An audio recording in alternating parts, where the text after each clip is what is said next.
السلام علیکم ورحمۃ اللہ وبرکاتہ۔ الحمد للہ وکفا وسلام علی عبادہ الذین اصطفى، اما بعد، اعوذ باللہ من الشیطان الرجیم، وذکر فإن الذکر تنفع المؤمنین۔ محترم مشاہدین کرام، میرے اسلامی بھائیوں، دوستوں اور میری ماؤں اور بہنوں، رات جمعیت اہل حدیث گروپ میں صفحے پر میں نے ایک پروگرام پیش کیا تھا۔ ہمارے کچھ ساتھیوں کا اصرار ہے کہ میں اپنے صفحے پر اس پروگرام کو پیش کر دوں، شاید وہ لوگ نہیں استفادہ کر سکے، تو میں اس پروگرام کو مختصر کر کے آپ کے سامنے وہ باتیں رکھتا ہوں۔ اللہ رب العالمین کا ارشاد ہے، وَذَكِّرْ فَإِنَّ الذِّكْرَ تَنفَعُ الْمُؤْمِنِينَ، نصیحت کرو، تذکیر کرو، کیونکہ تذکیر مومنین کو فائدہ دیتی ہے۔ ماہ محرم میں ہم لوگ داخل ہو چکے ہیں۔ یہ ہجری سال کا نیا مہینہ، پہلا مہینہ ہے، جس کی آج 9 تاریخ ہے۔ اپنی زندگی کی بہت ساری بہاریں ہم گزار چکے، اور ایک سال اور گزر گیا، ہم دوسرے سال میں ہم نے قدم رکھ دیا۔ نئے سال ہجری میں ہم نے قدم رکھا، اور وہ ہجری سال ہے، محرم کا مہینہ ہے، اس کے کچھ فضائل ہیں، اس میں بہت ساری بدعات کی جاتی ہیں۔ اس لیے اس تعلق سے 4 باتیں میں آپ کے سامنے عرض کرنا چاہتا ہوں، مختصر۔ سب سے پہلی بات، ہمیں جب نیا سال ہے، نفس کا محاسبہ تو ہمیں ہر وقت کرنا چاہیے، ہر رات میں کرنا چاہیے، لیکن جب سال بیت گیا، دوسرا سال داخل ہوا، ہمیں اپنے نفس کا محاسبہ کرنا ہے۔ نمبر 2، یہ سال ہجری سال کہا جاتا ہے اس کو، جس کا تعلق اللہ کے رسول کی ہجرت سے ہے۔ اس ہجرت کے واقعے کو ہمیں یاد کرنا ہے، اس سے سبق لینا ہے۔ تیسری بات، اس ماہ محرم کی حیثیت شریعت اسلامیہ کی نظر میں کیا ہے۔ چوتھی بات، شہادت حسین کا کیا محرم کے فضیلت سے کوئی تعلق ہے، اور اس کے بعد جو لوگ بدعات ایجاد کیے ہیں اس کی کیا حیثیت ہے۔ سب سے پہلے ہم آتے ہیں اسلامی سال کا، نئے سال کا جو آغاز ہوا ہے، اس میں میرے بھائی اور دوستو ایک بات یاد رکھیں۔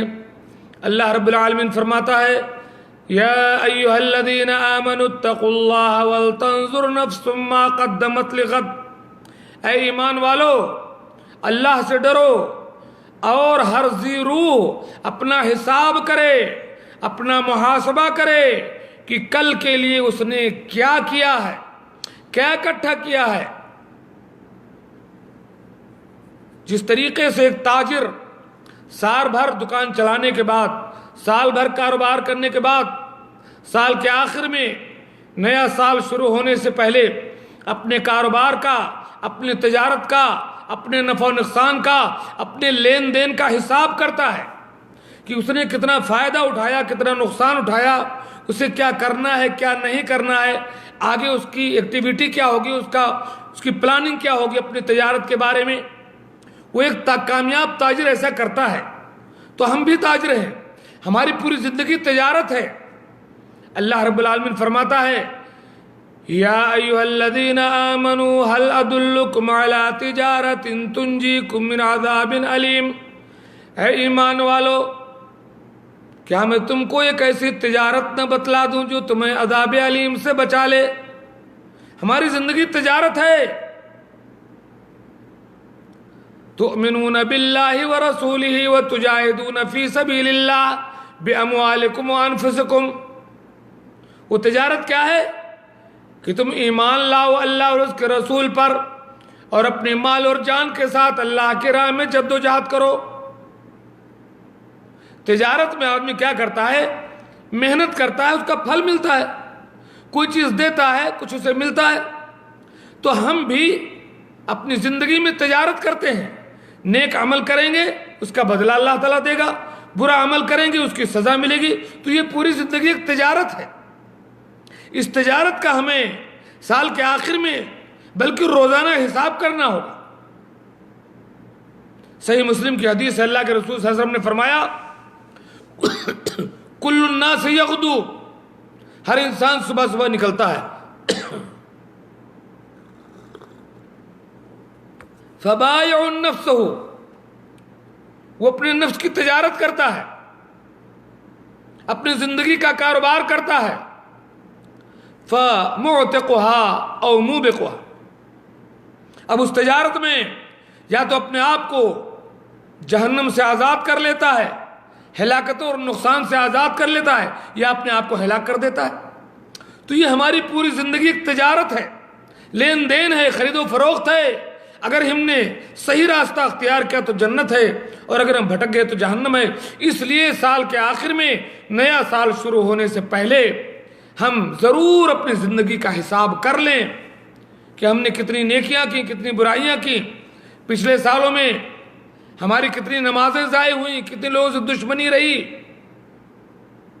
دشمنوں کے خلاف ہماری پلاننگ کیا رہی، ہم نے کیا نقصان اٹھایا اختلاف سے، ہم کو کیا کرنا چاہیے آئندہ. یہ سارا حساب ہمیں کرنا ہے. ان اللہ اشتری من المؤمنین انفسهم واموالهم بان لهم الجنہ، اللہ تعالیٰ نے مومنین سے خرید لیا ہے ان کے جان اور مال کو جنت کے بدلے. یہ زندگی خرید و فروخت ہے، ایک تجارت ہے، ایک کاروبار ہے. تو جس طریقے سے کامیاب تاجر اپنے کاروبار کا حساب کرتا ہے، ہمیں بھی اپنے نفس کا حساب کرنا چاہیے کہ ہمیں کیا کرنا ہے کیا نہیں کرنا ہے. ایک بات. دوسری بات جو آپ سے عرض کرنی ہے وہ ہے کہ یہ جو اسلامی سال ہے اس کو ہجری سال کہتے ہیں، انگریزی سال کو سن عیسوی کہتے ہیں. اس کی شروعات ہے حضرت عیسیٰ علیہ السلام کی پیدائش سے، اس کا تعلق ہے. تو اتنا سال قبل مسیح، اتنا سال بعد مسیح وہ لوگ کر لیتے ہیں، لیکن اس سال ہجری کا تعلق اللہ کے رسول کی ہجرت سے ہے. اگر یہ 1442 ہجری چل رہی ہے تو اس کا مطلب ہوا کہ اللہ کے رسول صلی اللہ علیہ وسلم کو مکہ سے مدینہ کی طرف ہجرت کیے ہوئے 1442 سال اور 9 دن ہو گئے. سال ہجری حضرت عمر فاروق نے اس کا تعلق ہجرت سے اس لیے رکھا تاکہ مسلمانوں کے ذہن میں اللہ کے رسول صلی اللہ علیہ وسلم کی ہجرت کے ذریعے مکی زندگی اور مدنی زندگی دونوں کی یاد تازہ رہے. پوری زندگی اللہ کے رسول کی مسلمانوں کے ذہن میں گھوم جائے اور ہجرت کا واقعہ ذہن میں رہے کہ کس طریقے سے مسلمانوں نے قربانیاں دی. اس لیے اس کا تعلق ہجری سن سے رکھا. تو جب یہ ہجری سن ہے تو ہمیں ہجرت کو یاد کرنا چاہیے کہ ہجرت ہے کیا چیز. ہجرت کے معنی ہوتا ہے چھوڑنا. اپنا سب کچھ چھوڑ دیا تھا انہوں نے اللہ کی خاطر، اللہ کے رسول کی خاطر، اپنے دین کو، اپنے ایمان کو بچانے کے لیے، اپنے رسول کی محبت میں انہوں نے اپنی زمین چھوڑی، اپنی جائیداد چھوڑی، اپنے ماں باپ چھوڑے، بیوی بچوں چھوڑے، رشتہ دار، خاندان، تجارت، گھر دوار سب چھوڑ دیا اور پہنچے اللہ کے رسول کے پاس. ہجرت کے معنی چھوڑنا. اللہ کے رسول صلی اللہ علیہ وسلم کی ایک پیاری سی حدیث ہے، آپ بیان فرماتے ہیں المسلم من سلم المسلمون من لسانہ ویدہ. مسلم وہ ہے جس کی زبان سے، ہاتھ سے دوسرے لوگ محفوظ رہیں. والمہاجر من حجر ما نہى اللہ عنہ. اور مہاجر یعنی چھوڑنے والا، حقیقت میں مہاجر وہ ہے جو وہ تمام چیزیں چھوڑ دے جس سے اللہ تعالی نے منع کیا. تو ہجرت کا واقعہ ہمیں سبق دیتا ہے کہ اللہ اور اس کے رسول کی محبت میں، ان کے حکم پر عمل کی خاطر ہم اپنا سب کچھ چھوڑ سکتے ہیں، سب کچھ قربان کر سکتے ہیں. اسی کی طرف اشارہ ہے سورہ توبہ کی اس آیت میں. سماعت کیجیے. قل ان کان آباؤکم وابناؤکم واخوانکم قل ان کان آباؤکم وابناؤکم وازواجکم واخوانکم وعشیرتکم واموال اقترفتموها وتجارة تخشون كسادها ومساكن ترضونها احب الیکم من اللہ ورسولہ وجہاد فی سبیلہ فتربصوا حتی یأتی اللہ بامرہ واللہ لا یہدی القوم الفاسقین۔ اللہ کے رسول آپ کہہ دیجئے کہ اگر تمہارے باپ دادا، تمہاری اولاد، تمہاری بیویاں اور شوہر، تمہارے بھائی بند، تمہارے رشتے اور قبیلے والے، تمہاری مال و دولت جس کو تم نے کمایا ہے، تمہاری تجارت جس کے گھاٹے میں پڑنے سے ڈرتے ہو، وہ مکانات اور بلڈنگیں جن سے تم بہت پیار کرتے ہو، اگر یہ چیزیں اللہ اور اس کے رسول کی محبت سے اور اللہ کی راہ میں جہاد سے بڑھ کر کے تمہارے دل میں پیاری ہیں تو اللہ کے عذاب کا انتظار کرو۔ معلوم یہ ہوا کہ اللہ اور اس کے رسول کی محبت میں، اللہ اور اس کے رسول کی راہ میں جد و جہد سے، اس میں اگر یہ چیزیں آڑے آتی ہیں تو ہمیں سب کچھ چھوڑ دینا ہے۔ اسی کا نام ہے ہجرت۔ ہجرت کا معنی چھوڑنا۔ تو ہجرت کا واقعہ ہمیں قربانی سکھاتا ہے۔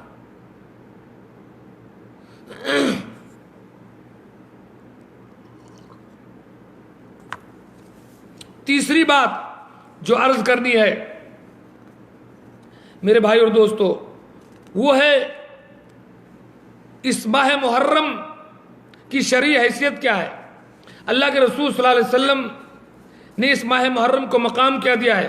سب سے پہلے آپ اندازہ کریں، قرآن پاک میں اللہ رب العالمین ارشاد فرماتا ہے ان عدت الشہور عند اللہ 12 شہرا یوم خلق السماوات فی کتاب اللہ یوم خلق السماوات والارض منها 4 حرم۔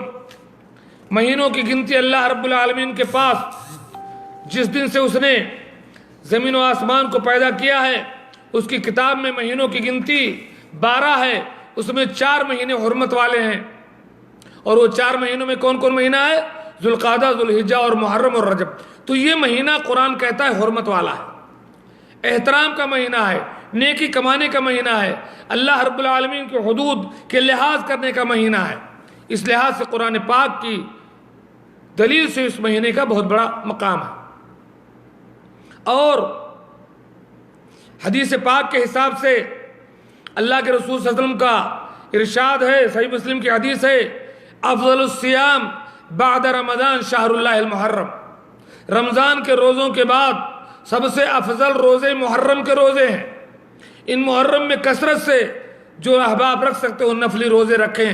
نفلی روزوں کا بہت بڑا اجر ہے۔ ایک روزہ اگر کوئی اللہ کی راہ میں رکھ لے، حدیث میں ہے، تو اللہ تعالیٰ اسے ایک روزے کے بدلے بندے سے جہنم کو اتنی دور کر دیتا ہے جتنا دور کوئی 70 سال تک چلتا ہوا چلا جائے، ایک روزے کے بدلے۔ تو رمضان کے روزوں کے بعد سب سے افضل روزہ محرم کے روزے ہیں۔ اور عاشورہ کا روزہ یعنی 10 محرم کا روزہ، اس کی خاص اہمیت ہے۔ صحیح مسلم کی حدیث ہے، حضرت ابن عباس رضی اللہ تعالیٰ عنہ بیان کرتے ہیں کہ اللہ کے رسول صلی اللہ علیہ وسلم جب ہجرت کر کے مکہ سے مدینہ پہنچے، فوجد الیہود صیاما یوم عاشورہ، یہود کو دیکھا کہ وہ عاشورہ کے دن یعنی 10 محرم کو روزہ رکھتے ہیں۔ فقال لهم رسول اللہ صلی اللہ علیہ وسلم، تو اللہ کے رسول صلی اللہ علیہ وسلم نے ان سے پوچھا، ما هذا اليوم الذي تصومونه، یہ کون سا دن ہے جس دن تم روزہ رکھتے ہو؟ جبکہ بعض حدیث میں خود اللہ کے رسول مکہ میں رکھتے تھے۔ فقالوا هذا يوم عظيم انجى الله فيه موسى وقومه، یہ عاشورہ اور 10 محرم وہ دن ہے جو فتح کا دن ہے، کامیابی کا دن ہے، حق کی سربلندی کا دن ہے، باطل کی شکست کا دن ہے، باطل کی ہار کا دن ہے۔ یہ وہ دن ہے جب اللہ تبارک و تعالیٰ نے موسیٰ اور ان کی قوم کو نجات دیا، وغرق فرعون قومہ، اور فرعون اور اس کی قوم کو سمندر میں ڈبو دیا۔ فصامہ موسیٰ شکرا، تو موسیٰ علیہ السلام نے اللہ کا شکر ادا کرتے ہوئے روزہ رکھا۔ فنحن نصومہ، یہود کہتے اس لیے ہم بھی روزہ رکھتے ہیں۔ فقال رسول اللہ صلی اللہ علیہ وسلم فنحن احق واولى بموسى منكم، ہم تم سے زیادہ موسیٰ کے حقدار ہیں. فصامہ رسول اللہ صلی اللہ علیہ وسلم وامر بالصيام رواہ مسلم. اللہ کے نبی صلی اللہ علیہ وسلم نے عاشورہ کا روزہ رکھا اور سارے مسلمانوں کو عاشورہ کا روزہ رکھنے کا حکم دیا. جب تک رمضان کے روزے فرض نہیں ہوئے تھے عاشورہ کے روزے کا حکم بہت تاکیدی تھا، لیکن جب رمضان کا روزہ فرض کر دیا گیا تو عاشورہ کا روزہ نفلی روزہ قرار پایا. حضرت عائشہ رضی اللہ تعالیٰ بیان کرتی ہیں کہ کان یوم عاشورہ تصومہ قریش فی الجاہلیہ وکان رسول اللہ صلی اللہ علیہ وسلم یصومہ. بخاری کی حدیث ہے جاہلیت میں قریش رکھتے تھے، اللہ کے رسول بھی رکھتے تھے، لیکن اس کا حکم آپ نے نہیں دیا تھا. جب آپ مدینہ آئے اور یہودیوں کو بھی رکھتے ہوئے دیکھا تو آپ نے سب کو حکم دے دیا.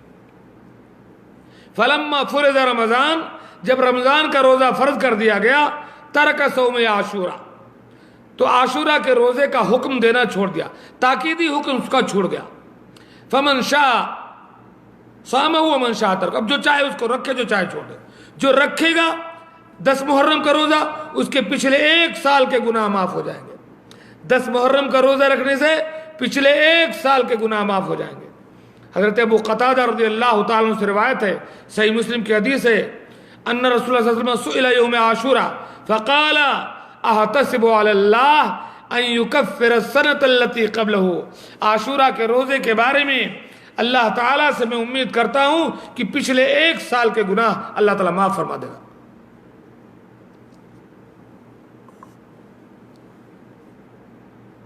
یہ ہے یوم عاشورہ اور محرم کی فضیلت شریعت اسلامیہ کی نظر میں.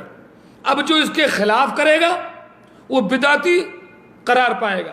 اللہ کے رسول صلی اللہ علیہ وسلم نے فرمایا من عمل عملا لیس علیہ امرنا فهو رد. جو کوئی ایسا کام کرے جس پر ہمارا حکم نہیں ہے، جو ہمارے دین سے نہیں ہے، وہ شخص بھی مردود ہے، اس کا عمل بھی مردود ہے. اب اس محرم میں نیک کام کرنے، اللہ اور اس کے رسول کے حکم کے مطابق عمل کرنے، روزے رکھنے کے علاوہ جو خرافات ہیں شہادت حسین کے نام پر، وہ ساری کی ساری چیزیں اللہ کے حدود سے تجاوز اور بدعت و خرافات ہیں. کیونکہ شہادت حسین کا واقعہ بہت بعد میں پیش آیا اور اللہ کا دین اللہ کے نبی صلی اللہ علیہ وسلم کی وفات کے ساتھ مکمل ہو گیا. دین وہی ہے جو اللہ کے رسول صلی اللہ علیہ وسلم نے کہا، جو قرآن نے کہا اور صحابہ نے جس پر عمل کیا. تو اللہ کے رسول کی وفات کے ساتھ دین مکمل ہے. آپ کی وفات سے 3 مہینے قبل قرآن پاک کی آیت اترتی ہے الیوم اکملت لکم دینکم، آج کے دن ہم نے تمہارے لیے دین کو مکمل کر دیا. اور اللہ کے رسول صلی اللہ علیہ وسلم نے عرفات کے میدان میں خطبہ دیا اور کہہ دیا ترکت فیکم امرین لن تضلوا ما ان تمسکتم بہما کتاب اللہ و سنتی. میں تمہارے پاس 2 چیزیں چھوڑ کر جا رہا ہوں، اگر تم انہیں مضبوطی سے پکڑے رہو گے گمراہ نہ ہوگے. ایک اللہ کی کتاب، دوسرے میری سنت. حج سے آنے کے 3 مہینے بعد آپ بیمار ہوئے اور 14 دن کے بعد آپ کی وفات ہو گئی. اب میں آپ کو بتلاتا ہوں کہ کتنے دن کے بعد کا واقعہ ہے حضرت حسین کی شہادت، اور اس کو یہ لوگ جوڑ رہے ہیں محرم کی فضیلت سے. اعوذ باللہ. کہاں کا اینٹ کہاں کا روڑا بھانمتی نے کنبا جوڑا، یہ حال ہے. تو جیسا کہ میں نے عرض کیا، سوموار کے دن 12 ربیع الاول سن 11 ہجری میں اللہ کے رسول صلی اللہ علیہ وسلم اس دنیا سے چلے گئے. 63 سال کی عمر میں آپ اس دنیا سے چلے گئے سن 11 ہجری میں. آپ کی وفات کے بعد سن 11 ہجری میں خلیفہ ہوتے ہیں حضرت ابوبکر صدیق رضی اللہ تعالیٰ عنہ. 2 سال 2.5 ماہ خلیفہ رہے. 22 جمادی الاخر سن 13 ہجری میں حضرت ابوبکر صدیق رضی اللہ تعالیٰ عنہ کا انتقال ہو جاتا ہے. اس کے بعد خلیفہ ہوتے ہیں حضرت عمر بن خطاب رضی اللہ تعالیٰ عنہ. تقریباً 10 سال تک حضرت عمر بن خطاب رضی اللہ تعالیٰ عنہ خلیفہ رہے، اور 26 ذی-القعدہ سن 23 ہجری میں حضرت عمر کو شہید کر دیا گیا. یہ سب الگ تاریخ ہے شہادت کی. اس شہادت پر کوئی ماتم نہیں کرتا ہے کیونکہ یہ طریقہ رسول ہی نہیں ہے صلی اللہ علیہ وسلم. حضرت عمر کی شہادت سے بڑھ کر کے حضرت حسین کی شہادت ہے. آپ بتائیں حالت نماز میں یہ دوسرا مسئلہ ہو جائے گا، چھوڑو. اچھا، اس کے بعد سن 23 ہجری میں خلیفہ ہوتے ہیں حضرت عثمان غنی رضی اللہ تعالیٰ عنہ. تقریباً 12 سال حکومت کرتے ہیں، خلافت کرتے ہیں حضرت عثمان غنی رضی اللہ تعالیٰ عنہ. اور 18 ذی الحجہ سن 35 ہجری میں حضرت عثمان غنی رضی اللہ تعالیٰ عنہ کو ان کے بال بچوں کے سامنے قرآن پاک کی تلاوت کرتے ہوئے ان کے گھر میں گھیر کر ان کو شہید کر دیا جاتا ہے. اس پر بھی کوئی ماتم نہیں ہے، کیونکہ یہ خود قاتل ہیں شیعہ نا، ڈھول پیٹ کر تعزیہ داری کر کے بیوقوف بنا رہے ہیں. حضرت عثمان غنی کی شہادت کے بعد حضرت علی ابن ابی طالب رضی اللہ تعالیٰ خلیفہ ہوئے. تقریباً 5.25 سال حضرت علی رضی اللہ تعالیٰ خلیفہ رہے. 25 رمضان سن 40 ہجری میں حضرت علی کو شہید کر دیا گیا کوفہ کی جامع مسجد کے پاس. اس کے بعد خلیفہ ہوئے حضرت علی کے بڑے بیٹے حضرت حسن، حضرت حسین چھوٹے. حضرت علی کے بعد خلیفہ ہوئے حضرت علی کے بڑے بیٹے حضرت حسن رضی اللہ تعالی عنہ سن 40 ہجری میں. اور 6 مہینہ حضرت حسن خلیفہ رہے. 6 مہینہ حضرت حسن خلیفہ رہنے کے بعد انہوں نے حضرت معاویہ رضی اللہ تعالیٰ عنہ سے صلح کر لیا اور اپنی خلافت حضرت معاویہ کے حوالے کر دی. اب سارے مسلمان حضرت معاویہ رضی اللہ تعالیٰ عنہ پر جمع ہو گئے. اس صلح کے ذریعے اللہ کے رسول صلی اللہ علیہ وسلم کی ایک بہت بڑی بشارت پوری ہو گئی. اللہ کے نبی صلی اللہ علیہ وسلم نے فرمایا تھا، بخاری کی حدیث ہے، ان ابنی ھذا سید ولعل اللہ ان یصلح بہ بین فئتین عظیمتین من المسلمین. میرا یہ نواسہ سردار ہے اور اللہ تعالیٰ اس کے ہاتھوں پر مسلمانوں کی 2 بڑی جماعتوں میں صلح کرا دے گا. اور صلح ہو گیا، بہت بڑا کام ہو گیا. تقریباً 6 ماہ خلیفہ رہ کر کے حضرت حسن رضی اللہ تعالیٰ اپنے خلافت حضرت معاویہ کے حوالے کر دیا. اور سن 50 ہجری کے آخر میں حضرت حسن کی وفات ہو گئی. حضرت معاویہ رضی اللہ تعالیٰ عنہ 20 سال اس سے پہلے گورنر رہے ہیں، اور اب اس کے بعد سے سن 50 ہجری سے لے کر کے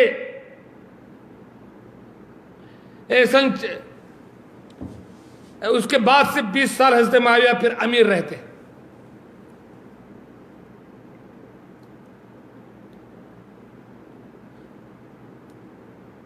41 ہجری میں 41 ہجری میں حضرت حسن نے حضرت معاویہ سے صلح کیا. اگرچہ حضرت حسن کی وفات سن 50 ہجری میں ہوئی، لیکن 41 ہجری ہی میں حضرت حسن نے حضرت معاویہ سے صلح کر لیا، اور حضرت معاویہ بلا شرکت غیر پوری مملکت اسلامیہ کے امیر ہو گئے. اس سے پہلے 20 سال حضرت معاویہ امیر رہے، گورنر رہے، اور 20 سال آپ امیر رہے، 40 سال تک حکومت کی. سن 60 ہجری میں حضرت معاویہ کا انتقال ہوتا ہے. حضرت معاویہ اپنے انتقال سے پہلے اپنے بیٹے یزید کے لیے بیعت لیتے ہیں. یہاں پر معاملہ اختلاف ہوتا ہے. جب حضرت معاویہ یزید کے لیے بیعت لیتے ہیں، وہاں کچھ صحابہ نے اختلاف کیا تھا. جیسے عبداللہ بن زبیر ہیں، عبداللہ بن عمر ہیں، اسی میں حضرت حسین بھی ہیں. حضرت حسین پہلے بھی مخالف تھے، لیکن حضرت حسن نے ان کو خاموش کر دیا تھا، تو یہ خاموش ہے. لیکن حضرت حسن کے انتقال کے بعد پھر انہوں نے آواز اٹھا دی تھی. جب یزید حضرت معاویہ کی وفات ہو گئی اور یزید کے لیے بیعت لی جانے لگی، تو یہ لوگ مکہ چلے گئے جو لوگ مخالف تھے. یزید کے بارے میں میں ایک بات بتلا دوں، یزید نے 4 سال خلافت کی ہے. وہ یزید صحابی رسول حضرت معاویہ کے بیٹے ہیں. انہوں نے تقریباً 3-4 سال تک ان کی عمارت میں مسلمانوں نے حج کیا ہے. قسطنطنیہ کی جنگ میں وہ شامل رہے ہیں، جس کے بارے میں اللہ نے فرمایا کہ وہ سارے کے سارے لوگ بخشائے ہیں جو قسطنطنیہ میں جنگ میں شامل رہے۔ بہرحال یزید کا حضرت حسین سے کوئی موازنہ نہیں کر رہا ہوں میں، حضرت حسین تو بڑی شخصیت ہے، یزید کا کوئی مقام نہیں ان کے آگے، لیکن میں کہنا یہ چاہتا ہوں کہ حضرت حسن نے معاویہ سے صلح کر لی اور حضرت معاویہ نے یزید کو خلیفہ بنایا، اور بعد میں تمام صحابہ نے یزید پر بیعت کر لیا۔ کچھ صحابہ جن میں عبداللہ بن زبیر اور یہ کچھ لوگ حضرت حسین وغیرہ باقی رہ گئے تھے جو یہاں سے مکہ چلے گئے۔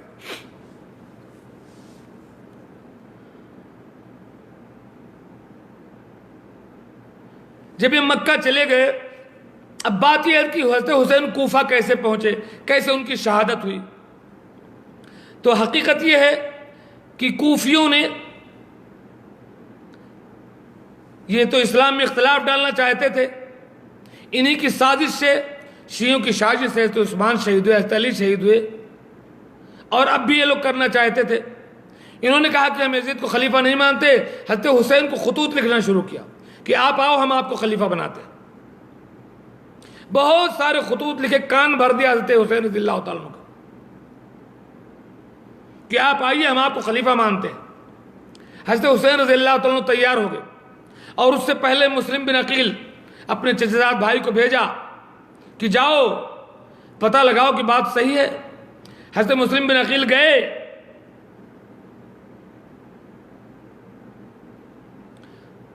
تو چنانچہ پہلے دن مسلم بن عقیل کے ہاتھوں 12,000 لوگوں نے بیعت کی حضرت حسین کے لیے، دوسرے دن 18,000 ہو گئے، لیکن جب یزید کی طرف سے سختی ہوئی تو دھیرے دھیرے لوگ چھٹ گئے اور حضرت مسلم بن عقیل اکیلے رہ گئے، اور ہوا یہ کہ حتیٰ کہ مسلم بن عقیل کو قتل کر دیا گیا۔ بک گئے یہ لوگ جو حضرت حسین کے حامی تھے، سب بک گئے اور خود حضرت مسلم بن عقیل کو قتل کر دیا۔ مسلم بن عقیل نے اپنے قتل سے پہلے حضرت حسین کو لکھا بھی کہ مت آئیے، حالات خراب ہیں۔ بہرحال یہ بات میں کہہ رہا ہوں، ان لوگوں نے، کوفہ والوں نے ایسا کیوں کیا؟ اتنی بڑی بدتمیزی؟ یہ لوگ مال حاصل کرنا چاہتے تھے، مسلمانوں میں پھوٹ ڈالنا چاہتے تھے، اس لیے ایسا کیا۔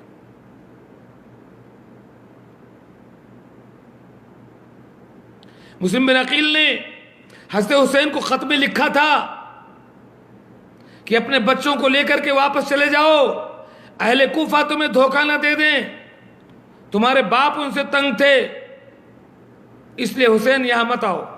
یہ حضرت مسلم بن عقیل نے حضرت حسین کو خط میں لکھا تھا، اور حضرت حسین بھی یہ بات ایک وقت میں کہہ چکے ہیں کہ یہ کوفی ہمارے ذریعے مال اور دنیا کمانا چاہتے ہیں، ہمارے ذریعے لوگوں کا خون بہانا چاہتے ہیں۔ معاویہ کے دور میں بھی یہ لوگ یزید کی ولی عہدی کے وقت حضرت حسین کو بھڑکاتے رہے ہیں۔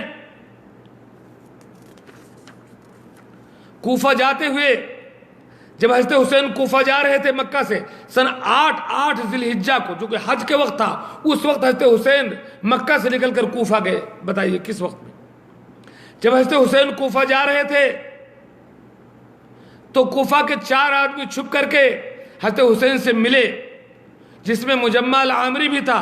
اس نے حضرت حسین کو راستے میں بتلایا کہ کوفہ کے لوگوں نے عبید اللہ بن زیاد سے بڑی بڑی رشوت لے لی ہے، اور وہ سب لوگ آپ کے مخالف ہو گئے ہیں، سمجھ لیجیے آپ۔ یہ بات علامہ ابن کثیر نے البدایہ والنہایہ میں لکھی۔ اور یہی نہیں، ان غداروں کے بعد خود امام حسین کے بیٹے زین العابدین کی زبانی سنیے۔ امام حسین کے بیٹے زین العابدین کہتے ہیں کہ ایک کوفی نے جنگ ختم ہونے کے بعد مجھے پناہ دیا، اور صبح شام میری ہمدردی میں آ کر روتا تھا، لیکن آخر میں اس نے مجھے باندھ کر کے عبید اللہ بن زیاد کے حوالے کیا، اور میرے سامنے 300 درہم میں بیچ دیا مجھے۔ کوفہ والے اور اس کے سرکردہ بار بار جو حضرت حسین کو خطوط لکھ چکے تھے، اس کے بیس پر حضرت حسین میدان کربلا میں جب پہنچے تو دیکھا کہ معاملہ الگ ہے۔ اس سے پہلے جب حضرت حسین مکہ سے نکل رہے تھے، بڑے بڑے صحابہ نے ان کو منع کیا تھا۔ عبداللہ بن زبیر نے ابو سعید خدری نے، عبداللہ بن عمر نے بہت سمجھایا کہ اہل کوفہ کی باتوں کا اعتبار نہیں ہے، آپ مت جائیے کوفہ، اور اگر نہیں مانتے ہو آپ تو پہلے کوفہ والوں سے کہو کہ یزید کا جو گورنر ہے اس کو وہ ہٹائیں، بیت المال پر قبضہ کریں، تب آپ جائیے تاکہ آپ کی طاقت مضبوط رہے، ایسے ہوا میں مت جائیے ورنہ کوفیوں کا کوئی اعتبار نہیں، آپ کو دھوکہ دے دیں گے۔ مگر حضرت حسین، اللہ نے لکھا تھا اس لیے وہ نہیں مانے، آپ کا مقام جنت جو تھا تو کچھ قربانی بھی دینی تھی، بہرحال حضرت حسین نہیں مانے اور نکلے۔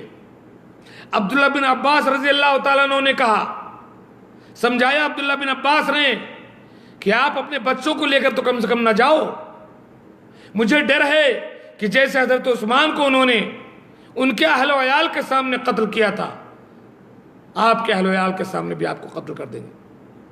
اسی لیے جب جنگ میں، جب امام حسین پہنچ گئے جنگ میں، لڑائی شروع ہوگی اور بچوں کی جب رونے کی آواز آنے لگی تو حضرت حسین نے کہا کہ عبداللہ بن عباس نے سچ کہا تھا، عبداللہ بن عباس نے سچ کہا تھا۔ اور میں آپ کو بتلا دوں کہ حضرت حسین کا مقصد یزید یا اس کی فوجوں سے لڑائی مقصد نہیں تھی، جیسے لوگ سمجھتے ہیں کہ باطل کے خلاف وہ لڑنے گئے تھے، ایسا کچھ نہیں تھا۔ لوگوں نے بلایا تھا کہ ہم آپ کو خلیفہ بنائیں گے تو چلے گئے تھے۔ چنانچہ جب آمنے سامنے دونوں فوجیں سامنے آئیں تو حضرت حسین نے ان سے کہا تھا کہ تم لوگ جلدی نہ کرو، اللہ کی قسم میں تمہارے پاس اس وقت آیا ہوں جب تمہارے بڑے بڑے لوگوں نے میرے پاس اتنے خطوط لکھے تھے، مجھے بلایا تھا، تب میں آیا ہوں، اب تم لوگ مجھے قتل کرنے پر آمادہ ہو۔ انہوں نے میدان جنگ میں یہ بھی کہا تھا حضرت حسین نے کہ مجھے یا تو یہاں سے واپس جانے دو، مجھے نہیں پتا تھا کہ ایسا کچھ ہونے والا، یا مجھے کسی سرحد کی طرف بھیج دو، یا مجھے یزید سے ملنے دو، میں بات کروں۔ بہرحال اللہ تعالیٰ نے جو چاہا سو ہوا۔ 10 محرم کو میدان کربلا میں 61 ہجری میں حضرت حسین رضی اللہ تعالیٰ عنہ شہید ہو گئے مظلومانہ طور پر۔ آپ جنت کے نوجوانوں کے سردار ہیں، اور جن لوگوں نے حضرت حسین کو قتل کیا ہے وہ لوگ مجرم ہیں، اللہ تعالیٰ ان سے نپٹے گا۔ یزید کا حضرت حسین کے قتل میں کوئی ہاتھ نہیں ہے۔ بس میں کہنا یہ چاہتا ہوں کہ شہادت حسین کا یہ واقعہ اللہ کے رسول صلی اللہ علیہ وسلم کی وفات کے 50 سال کے بعد پیش آئے، اس کا دین سے کیا تعلق ہے، اس کا محرم کی فضیلت سے کیا تعلق ہے؟ دور دور کا بھی تعلق نہیں۔ جو واقعہ اللہ کے رسول کی وفات کے 50 سال کے بعد پیش آتا ہے اس کو اس دین میں کیوں داخل کرتے ہو؟ لہذا گزارش ہے میرے بھائی اور دوستو، دین میں رد و بدل نہ کرو، بدعات ایجاد نہ کرو، اپنے اعمال کو حقارت نہ کرو، شیعوں اور روافظ کی سازشوں کا شکار ہو کر کے صحابہ کرام کو برا بھلا نہ کہو، شیعوں کی طرح واقع کربلا کو مبالغہ اور رنگ آمیزی سے بیان نہ کرو، حضرت حسین کی بحث کے ضمن میں جلیل القدر صحابہ حضرت معاویہ اور مغیرہ کو تان و تشریح کا نشانہ نہ بناؤ ورنہ پکڑے جاؤ گے۔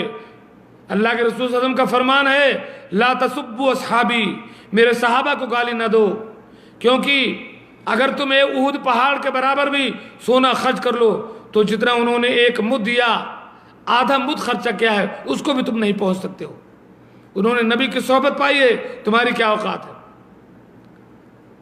یہاں تک کہ بغیر کسی قطعی ثبوت کے یزید کو گالی دینا بھی ایک فاسق اور فاجر کا کام ہے۔